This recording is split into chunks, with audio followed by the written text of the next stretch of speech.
For Charlotte's teams to stay competitive and continue driving economic growth, investment is key. That means not just making money, but spending it. The Panthers are preparing for millions of dollars in stadium renovations, and the Hornets have completed updates at the Spectrum Center. Carolina Impact's Jason Terzis joins me now with a look at how these major upgrades are shaping the future of sports and the city. The original Charlotte Hornets moved out of town after then-owner George Shinn couldn't secure public funding for a new arena.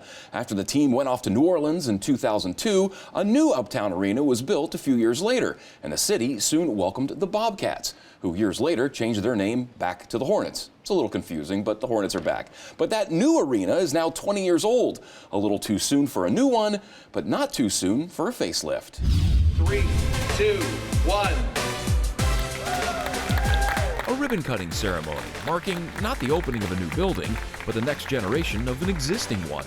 The completion of the reimagined Spectrum Center arena renovation project.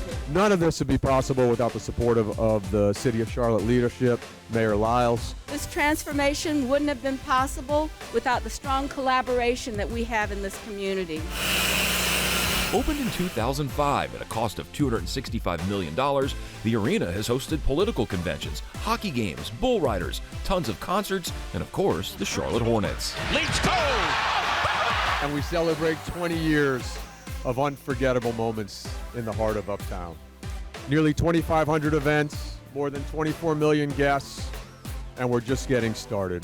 At 20 years old, Spectrum Center has already outlived its predecessor, the Charlotte Coliseum, which lasted just 17 years before being imploded. So after 20 years, it was time for Spectrum to get a little TLC.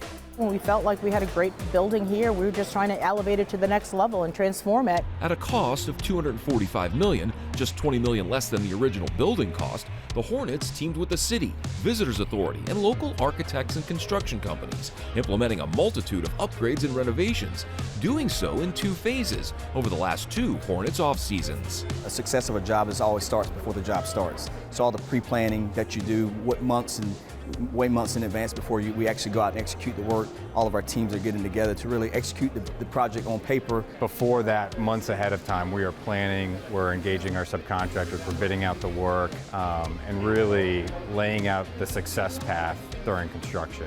And we're talking about some major work being done here, from ripping out stairs and escalators all the way down to the dirt foundation, to removal and replacement of every single seat in the arena, along with 1,400 additional new ones being put in the lower bowl.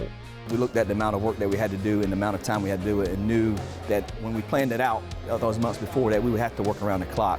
As soon as fans set foot into the arena, they'll immediately start to notice the changes. And even the entrance that we're standing in now with the ribbon board, these columns with the lit up lights, it's like this is the first impression as people are coming into the space now. The most visible upgrades are on the main concourse. It's brighter, wider, with more restrooms and enhanced food and beverage options, self-serve grab-and-go stations, and 360-degree bars. And with the arena being cashless, there's less time spent in line.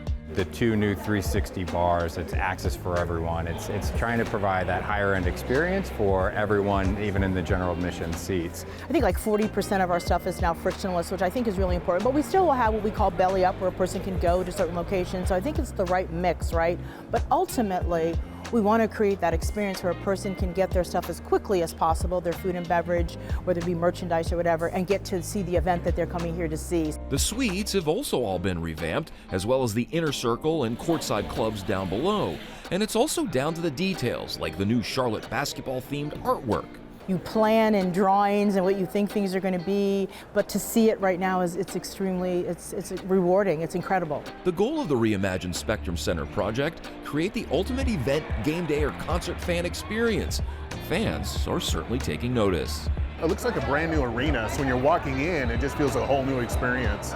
You know, the venues are a lot better, the food options are a lot better, it's a lot brighter, everything's crisp and clean. It's maintained, it looks really, really nice. For us, I think it has changed our experience a little bit because we're able to get to the food stations a lot easier, we're able to navigate a lot easier, so for us it's been a nicer experience. Not that it wasn't before, but it is like the openness and the airiness is really nice when we come in. Definitely food choices. I feel like there's a lot more variety than there used to be. I think it's a little quicker. We love all the new changes here, all the new eating places and restaurants, and it feels more interactive. The one thing I love about it is to be able to talk to other Hornets fans easier and be able to stand and talk at the tables. I love the stand and talking session. And it helped build the fandom. So when you're talking to other Hornets fans, it's almost like you're doing an outing. So we actually come earlier now just to be part of the Hornets family to talk to other fans. In a day and age where some professional sports teams and cities are looking to replace 20 to 30-year-old arenas and stadiums, the reimagined Spectrum Center is getting a new lease on life, and those involved couldn't be happier. When you're in it, you're just trying to get to the final end, right? But even just the walk we did today, it was just, yeah, okay, this looks good. It's all coming together, and just to see it all live is just so impactful. These projects don't come around often. These are, I like to call them once-in-a-lifetime projects. In many cases, with the 20th anniversary of this, they don't build and renovate arenas every day of the week. So to be able to be a part of a project like this, that's a community asset like Spectrum Center, it's amazing to do that, and to see it come to a close like this successfully. It's one of the most amazing things that you can actually experience. Because today isn't just about opening a building, it's imagining what we can have in the future. It's about continuing to be a city that welcomes fans, artists, athletes, and dreamers from across the Carolinas and beyond. We're building something here, a future where sports, entertainment, and community are so tightly woven into the fabric of what we are doing. So thank you, everyone who made this moment possible, and here's to the next 20 years. With 2 decades now in the books, the Spectrum Center certainly appears ready to entertain fans for the next 20 years. Jason, as I understand, the arena isn't the only project. There's something else going on. Yeah, something else. The arena project is now done and the season's underway, but the Hornets are not done with what they're building. Well, just across the street, adjacent to the Spectrum Center, will be the Hornets' new practice facility, the Novant Health Performance Center. It will feature more than 160,000 square feet of space for team training, performance, administrative offices, sports medicine, retail. They broke ground on it in March of last year. Facility is expected to open sometime during next season. So we're really kind of entering this whole next wave. The Panther Stadium getting renovations, the arena's renovations are done, they're getting a new practice facility. We're kind of entering this next generation of sports here in Charlotte. So many exciting things going on. Thanks so much for sharing, Jason.